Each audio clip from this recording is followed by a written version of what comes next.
ఆర్థిక పరమైనటువంటి విధ్వంసం లాంటివి ఊత పదాలు. Budget is budget. ఇంకోటి 14.5 లక్షల కోట్ల రూపాయలకు అప్పు చేరింది అన్నది అబద్ధం. 14.5 లక్షల కోట్లు అంటే 5 లక్షల కోట్లు అంటే ఏందండి అది? ఏమన్నా ఆషామాషీనా? అప్పుడు చెప్పిన లెక్కలైన పోనీ ఇప్పుడు అసలు లెక్క తెలుస్తుంటే 7.5 లక్షల కోట్ల రూపాయలు. పెండింగ్ బిల్లు అనేటువంటిది ప్రతి ప్రభుత్వం, మున్సిపాలిటీలు, కార్పొరేషన్లతో సహా ఉంటాయి. ఎవరికి ఉండదు? పెండింగ్ బిల్లులను అప్పులుగా చూపించడం ఆంధ్రప్రదేశ్కే చెల్లింది.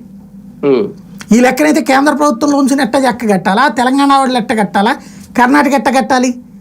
ఇక్కడ మనకేంటంటే ఓవర్ ఎంథ్యూజియాస్టిక్ థింకింగ్ ఉంది, ప్లస్ నాలెడ్జ్ ఎక్కువ ఉందని మనం భ్రమిస్తామా భావిస్తామో తెలీదు. కాబట్టి మనల్ని తొందరగా అంటే పూర్తిగా తెలిసినోడికైనా చెప్పచ్చు, తెలియనోడికైనా చెప్పచ్చు. తెలిసి తెలియనోడు మాట్లాడేదానికి ఏముండదు, రెడమతంగానే మాట్లాడతాడు.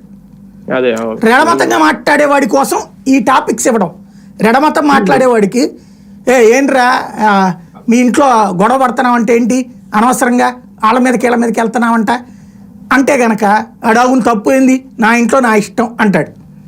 అలా కాకుండా అయ్యా నువ్వు గొడవ పట్టడం ఊరందరూ చూస్తున్నారయ్యా, ఇది తప్పు కదా, మీరు జాగ్రత్తగా ఉండండి అని చెప్పడం అనేది పెద్దరికపు లక్షణం. వాళ్ళకి అది పని చేయదు. అవును, ఈ 4-5 నెలల్లో ఏదో సందర్భంలో జగన్ అప్పుల వల్ల రాష్ట్రం నాశనం అయిపోయింది, జగన్ ఎంత అప్పు చేశారు అంత అప్పు చేశారు అనేది పరిపాటిగా వచ్చేస్తుంది. ఇదంతా రాజకీయ కోణంలో చూస్తే మళ్ళీ ఇప్పుడు చెప్పడం, మొన్న కాగ్ లెక్కలు చెప్పడం, కాగ్ కూడా అదే చెప్పింది, జగన్ మొత్తం రాష్ట్రాన్ని నాశనం చేశారు. ఇవన్నీ దేని డైవర్షన్ కోసం? రాజకీయ కోణంలో ఇప్పుడు బాబు గారి ప్రభుత్వానికి ఇది దేని